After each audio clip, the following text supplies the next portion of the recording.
18h sur Sud FM, Sen Radio. Madame, Monsieur, bonsoir. Voici les titres de ce Sud Soir.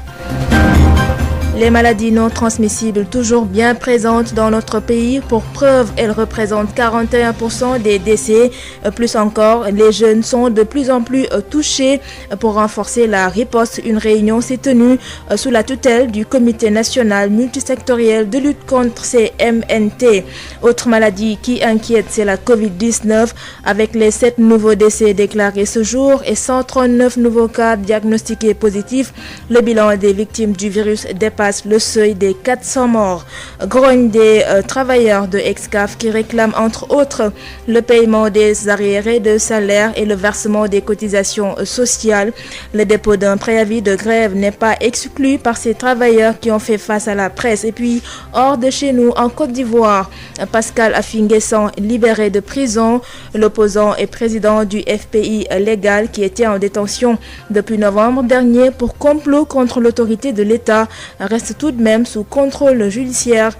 Voilà pour les titres. Le développement, c'est après ceci.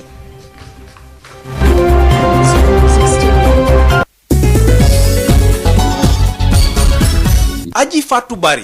Hassan Toun est à la technique. Bienvenue à toutes et à tous. La lutte contre les maladies non transmissibles est loin d'être gagnée au Sénégal. Elles augmentent et représentent plus de 41% des décès, d'où l'urgence d'intervenir en cette période de Covid-19 avec les comorbidités afin de faire reculer ces MNT qui touchent de plus en plus la population jeune. Dr Babacar Gueye, directeur de la lutte contre la maladie au ministère de la Santé, est au micro de Josette Kali. S'agissant des maladies non transmissibles, il faut juste rappeler que nous sommes confrontés au niveau du Sénégal à ce qu'on appelle le double fardeau. Beaucoup d'efforts ont été faits pour maîtriser les maladies infectieuses, notamment la tuberculose, l'infection à VIH, le paludisme, mais on fait face à la propension des maladies non transmissibles, parmi lesquelles les majeures sont les cancers, le diabète, les infections respiratoires chroniques, les maladies cardiovasculaires, les troubles mentaux, mais aussi la maladie rénale chronique et certaines maladies géniques. La dernière enquête STEPS au niveau du Sénégal a montré des prévalences assez élevées, notamment pour l'hypertension artérielle 29,8% et pour le diabète 3,4%. Alors la particularité de ces maladies non transmissibles, c'est qu'elles ont en commun des facteurs de risque. Donc vous conviendrez avec moi que pour lutter contre ces facteurs de risque-là, le seul secteur de la santé ne peut pas agir. Il est important, dans le cadre de la multisectorialité, de faire intervenir l'ensemble des secteurs qui sont concernés par ces facteurs de risque de maladies non transmissibles. Beaucoup d'autres secteurs qui devraient être au devant de la scène pour pouvoir lutter contre ces maladies non transmissibles. C'est pour cette raison qu'on se réunit pour valider la feuille de route. Une feuille de route pour arriver à la maîtrise de ces maladies non transmissibles, à la réduction de l'incidence de ces maladies non transmissibles. Je pense présentement, dans le contexte de la pandémie Covid-19, ce que nous sommes en train de faire là est une illustration très importante de ce qu'on appelle la résilience. Et aujourd'hui, parmi les axes même de réponse à l'épidémie, il y a ce qu'on appelle la continuité des services. Une chose est d'adresser l'épidémie, de faire une réponse correcte. Une autre chose aussi est d'assurer la continuité des services. D'autant plus que en 2017, une enquête avait montré que 41% des décès au niveau du Sénégal étaient liés aux maladies non transmissibles. Mais avec la Covid, on voit que les cas de décès qui surviennent sont étroitement liés aux comorbidités.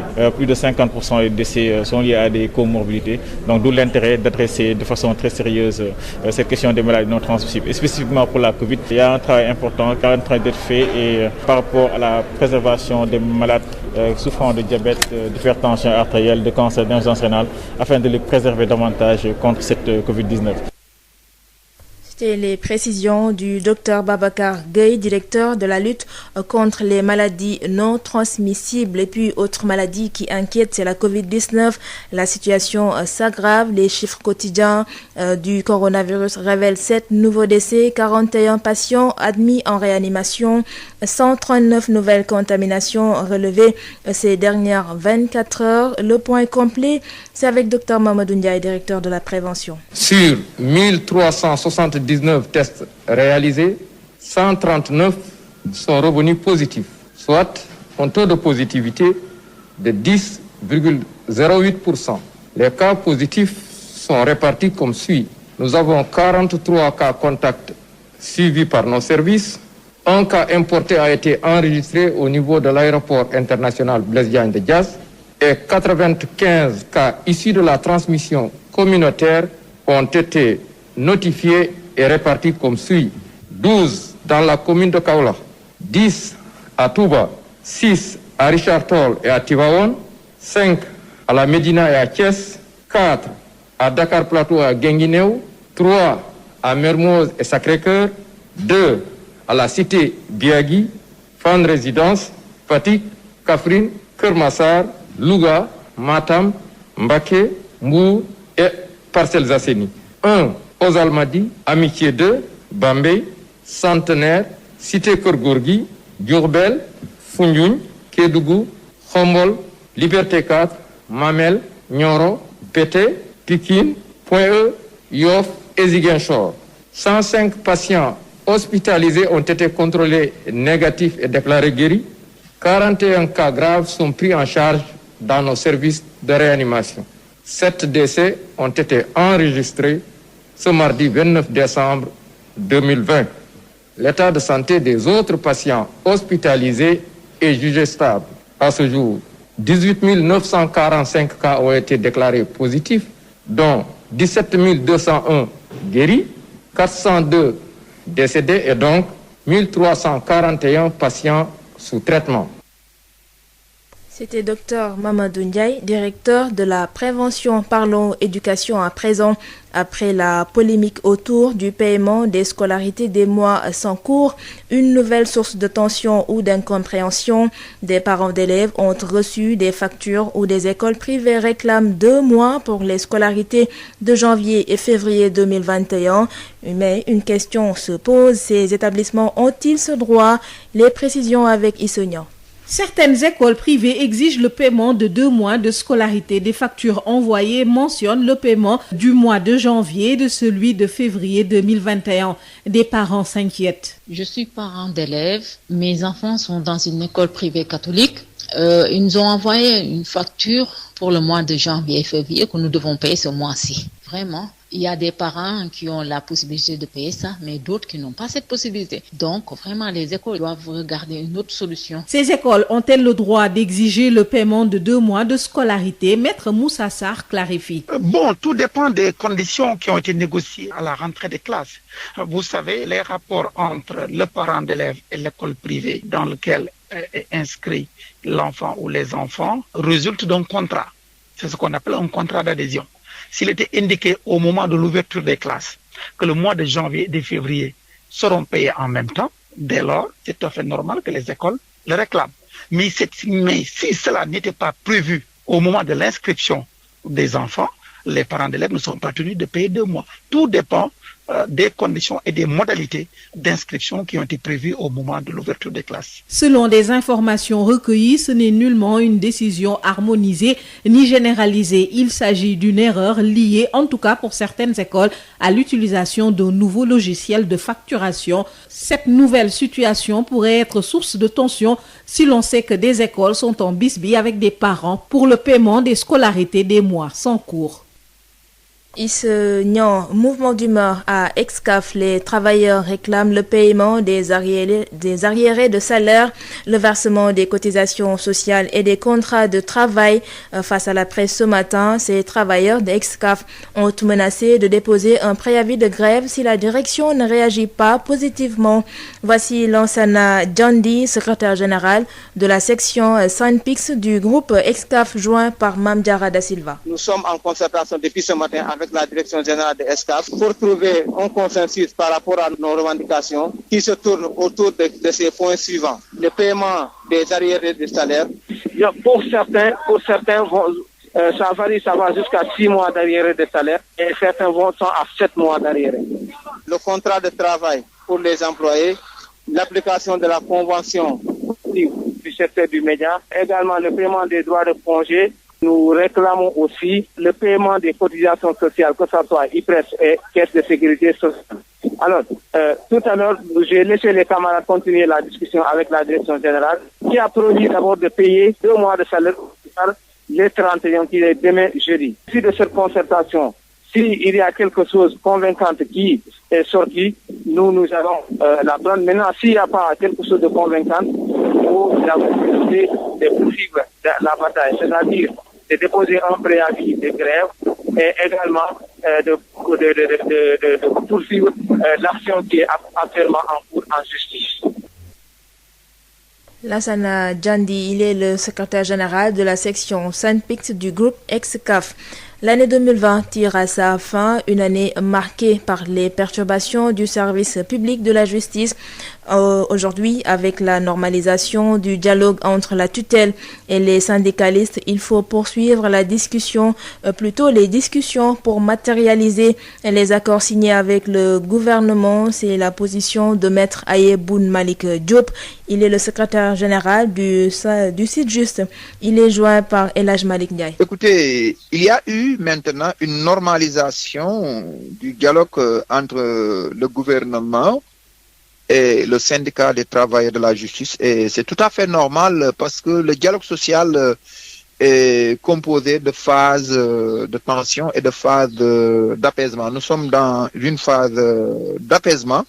Il y a la sérénité. On est en train de discuter. Nous espérons que le spectre des perturbations et des dysfonctionnements du service public de la justice sont définitivement relégués au calendrier grec et que 2021 sera une année de matérialisation de tous les accords signés entre le SYTJUST et le gouvernement. Nous le rappelons, ces accords sont déjà négociés, signés et ont fait l'objet de décisions présidentielles et elles n'attendent qu'une mise en œuvre.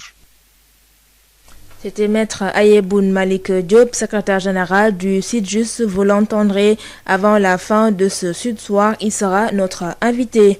Direction le sud-est du pays, plus précisément à Kédougou, pour parler de cette visite, plutôt de cette tournée du ministre des Mines et de la Géologie bouclée. Oumar Sarr était hier à Sabadola, dans le Bélédougou, où deux problématiques ont été soulevées, notamment le bitumage du tronçon Bembou-Sabadola et donc le rétrécissement des espaces agro-pastoraux du fait du développement des mines. Boubacar Tamba. Au second et dernier jour de sa visite dans le projet aurifère de Sabodala Gold Operation, Mamadou Sissoko, le maire de Sabodala, a d'abord posé ce problème au ministre Oumar Sarr. C'est l'empoussièrement. La poussière vraiment pose un problème de santé publique. On l'avait dit, vraiment on aimerait que le tronçon Bembou-Sabodala soit bitumé.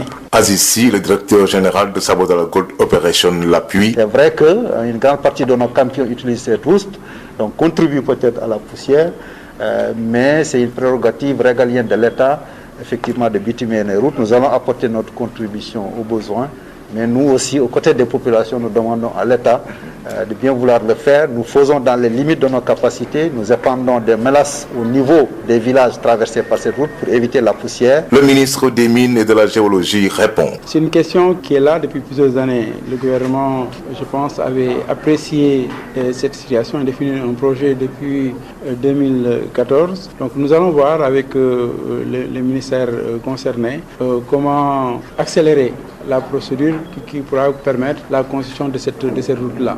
Bon, bien sûr, nous avons déjà écrit au ministère, mais nous allons voir avec le gouvernement. Et nous allons aussi voir dans quelle mesure, disons, les entreprises minières pourront participer à la construction de cette route. Le maire de Sabodala ajoute que bon, avec la pluralité des gisements aussi, il y a forcément un problème de terre qui se pose. Le directeur général de Sabodala Gold Operation le rassure. Vous savez, nous, on a la mitigation de nos impacts. Et la mitigation de nos impacts aussi comprend la restauration des moyens de subsistance. Donc, à chaque fois qu'on prend une terre, la loi nous l'oblige, mais aussi notre philosophie, notre ambition de remplacer ces terres par des terres de même valeur ou de valeur supérieure, ou à tout le moins des compensations pour réparer le préjudice au-delà même du dommage qui a été causé. Ça, je rassure monsieur le maire que c'est une question qui est prise en charge avant même qu'il ne la pose. Boubacar Tamba de retour de Sabodala pour Sud FM. Sud FM. L'actualité internationale nous mène en Côte d'Ivoire. Arrêté le 7 novembre dernier, Pascal Affi-N'Guessan, mis en liberté mais reste sous contrôle judiciaire. Sa libération est survenue cet après-midi, une libération qui survient au lendemain de la publication du rapport du dialogue politique entre le gouvernement, les partis politiques et les organisations de la société civile. D'Abidjan, la capitale ivoirienne, nous retrouvons la correspondance de Justin Asseli. Pascal Affi-N'Guessan, candidat retenu par le Conseil constitutionnel pour la présidentielle du 31 octobre prochain, rejoint l'appel lancé par Henri Konan Bédié et plusieurs autres partis de l'opposition, dont EDS, Ensemble pour la démocratie et la souveraineté, qui soutient Laurent Gbagbo. Le président du FPI, le Front populaire ivoirien, dénonce à son tour la mainmise du président Alassane Ouattara sur le Conseil constitutionnel et la Commission électorale indépendante, et appelle toute l'opposition à l'union afin de faire barrage à la dictature. Ce sont ces mots d'Alassane Ouattara. Ce mardi après-midi, Pascal Affi-N'Guessan a appelé également le peuple ivoirien à la mobilisation et à la désobéissance civile. À cause de la dictature d'Alassane Ouattara, je souscris entièrement et totalement à la désobéissance civile prônée par le président Henri Konan Bédié et l'ensemble des forces politiques et sociales ivoiriennes.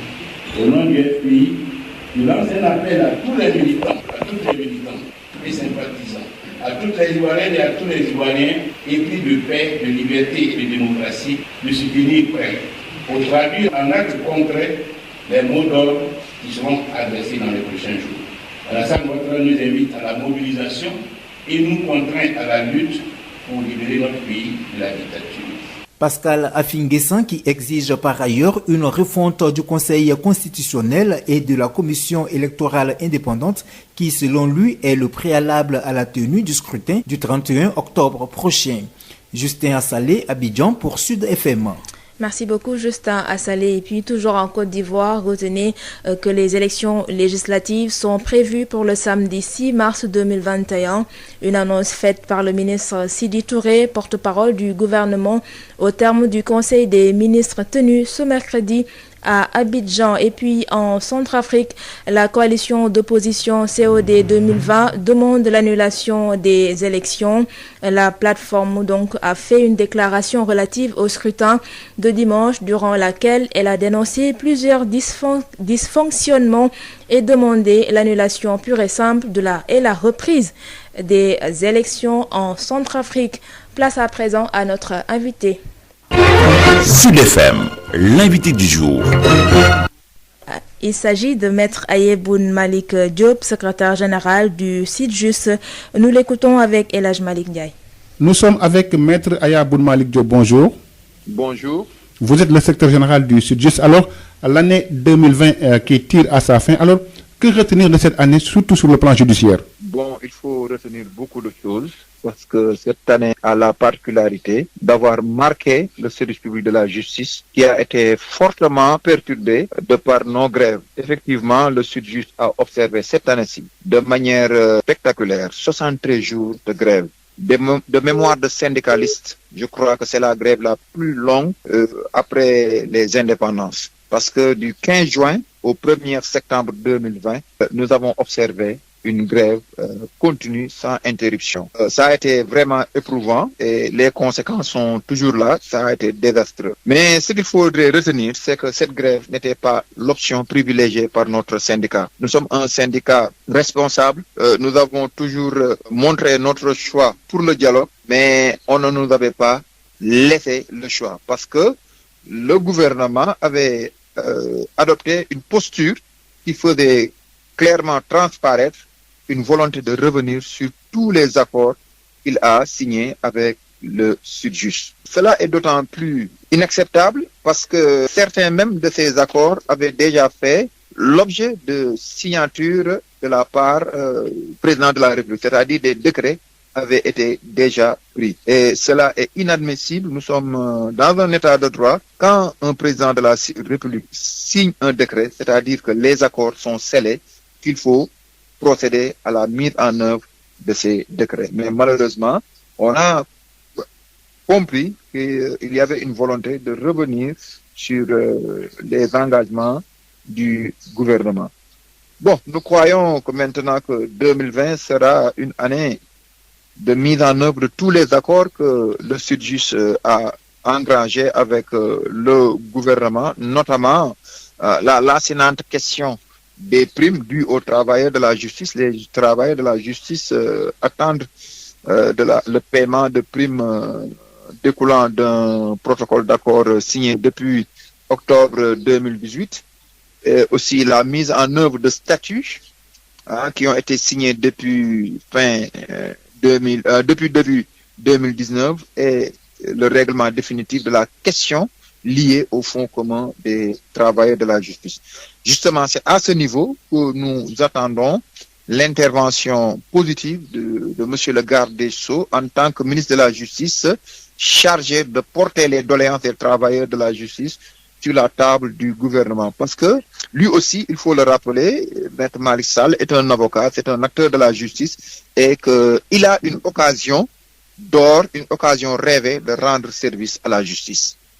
Alors, dites-nous maintenant, quelles sont les perspectives pour l'année 2021? Écoutez, il y a eu maintenant une normalisation du dialogue entre le gouvernement et le syndicat des travailleurs de la justice. Et c'est tout à fait normal parce que le dialogue social est composé de phases de tension et de phases d'apaisement. Nous sommes dans une phase d'apaisement.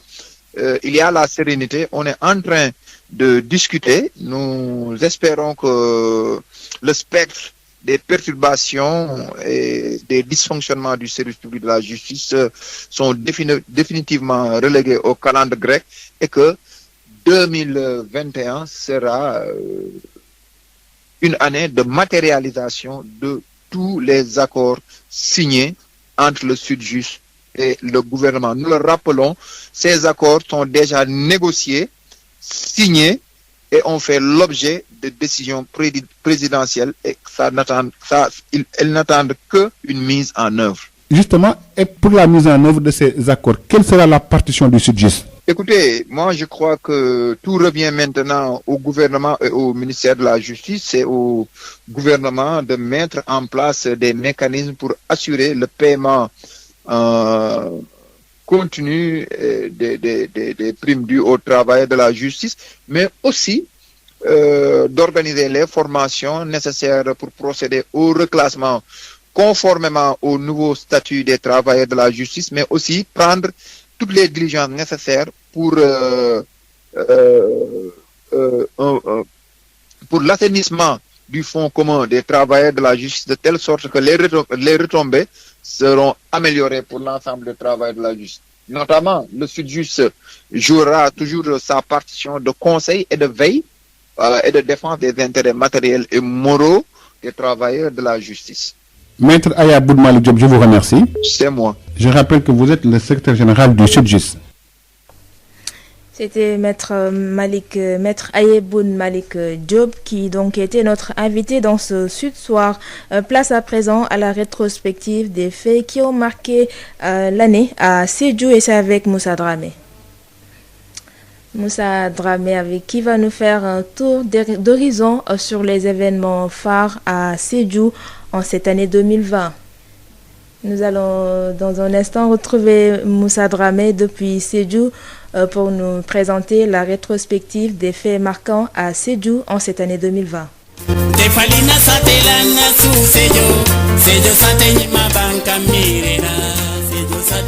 À nul autre pareil, l'année 2020 qui s'achève aura particulièrement bouleversé la planète entière par la prévalence meurtrière de la maladie à coronavirus. La région de Sédhiou a enregistré son tout premier cas testé positif le 26 avril 2020. La liste s'est ensuite allongée avec son cortège de psychose quasi générale, de traque des cas suspects et sans doute de stigmatisation. Toutefois, les administratifs et techniciens de la santé regroupés au sein du comité régional de gestion des épidémies se sont organisés avec diligence pour des tests et prises en charge des patients hospitalisés. L'élan de solidarité s'est déchaîné comme par effet de contagion sociale. Individuels comme institutionnels ont donné au mieux en espèces ou en nature comme une contribution à l'effort de guerre contre l'ennemi invisible. Entre couvre-feu, restriction des déplacements et fermeture de certains services, le chaos avait fini de s'installer dans nombre de foyers de la région de Sédhiou. Le gouverneur de région, Papa Demba Diallo, sur les opérations de distribution des vivres. Nous venons de remettre les appuis reçus également pour lancer la distribution communautaire des kits concernant la lutte contre la Covid. Les écoles fermées puis réouvertes ont reçu des équipements de prévention et de protection contre le Covid-19, tout comme les services recevant du public. Toutefois, la persistance de la maladie à source virale a provoqué un effet de lassitude chez la population qui avait quelque peu délaissé les mesures barrières avant de les reprendre parfois sous la contrainte de la police qui veillait au grain. Au moins 6 décès sont constatés dans la région de Sédhiou du fait du coronavirus. Et jusqu'en ce dernier jour de l'année 2020, l'ennemi refuse toujours d'abdiquer, mais la traque continue sous la hantise d'une question qui taraude encore les esprits, celle d'accepter ou non le vaccin contre le Covid-19. Ce n'est pas que le corona qui a perturbé le sommeil des populations de Sédhiou. L'eau du ciel qui a coulé à flot a envahi et endommagé nombre de concessions. Effondrement de pans de murs, destruction de provisions de nourriture, de culture et perte en vies humaines. Le déluge. Voici c'est le père des victimes. Il était dans son salon avec ses enfants. Le mur s'est effondré. Trouvé que son fils aîné Lamine et sa sœur en train de dormir. Les autres ont pu échapper, mais ces deux-là n'en ont pas. L'exubérance de la pluviométrie cette année-là, très peu de gens se souviennent l'avoir vécu. Les 17 postes de relevé pluviométrique de la région de Sédhiou étaient excédentaires, aussi bien en hauteur d'eau qu'en nombre de jours de pluie, selon la direction régionale du développement rural de Sédhiou. À l'inverse, les cultures se sont bien comportées et ont donné des productions satisfaisantes cette année. À l'école, la reprise des cours pour les classes d'examen sur un rythme de fast-track a produit des résultats jugés satisfaisants dans les différents ordres d'enseignement de la région de Sédhiou. 2020 marque également certaines réalisations, notamment l'éclairage public, la bonne progression des travaux de construction du pont de Marsassoum et de l'hôpital régional de Sédhiou. Cependant, bien d'autres chantiers sont à l'arrêt, comme le stade municipal, l'espace numérique ouvert et non l'inspection d'académie, pour ne citer que cela. Dans le domaine de la culture et des loisirs, 2020 consacre aussi la première édition du Festival international de Sédhiou au mois de février, avant la survenue de la pandémie à coronavirus. Reste à souhaiter que 2020 porte en terre ce Covid-19 pour céder la place à une année 2021 plus douce et auréolée de bonheur, de bonne santé et de prospérité dans tous les secteurs d'activité socio-professionnelle, pour la paix sociale, la paix du cœur et de l'esprit, et un Sénégal qui émerge dans le concert des nations. Moussa Dramé, Sédhiou, Sud FM. À 18h, passé de 28 minutes, place à la page éco, c'est avec Hapsa Elimanouane. Bonjour. S'il y a un secteur qui a été fortement impacté par le Covid-19, c'est bien le secteur du tourisme et de l'hôtellerie. Le secrétaire général exécutif de la Fédération des organisations patronales de l'industrie touristique du Sénégal, Moustapha Kane, revient sur ces moments difficiles vécus par les hôteliers en 2020. En termes d'impact, je pense qu'aujourd'hui, on peut même dire que nous avons eu une saison quasiment nulle parce que le Covid est intervenu pour la plupart des marchés au mois de janvier, pour certains au mois de février. Mais chez nous, donc, c'est arrivé au mois de mars, donc les premiers cas. Mais les premiers cas se sont manifestés en Chine dès le mois de décembre 2019. C'est pour vous dire que déjà, il y a eu une attitude de certains voyageurs qui ont commencé également à renoncer à leur voyage.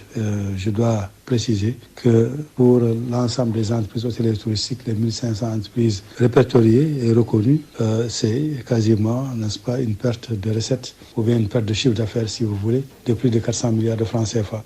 Cela est énorme et ça a eu un impact également sur les emplois et également dans les autres maillons de la chaîne de valeur compte tenu du caractère transversal du secteur du tourisme.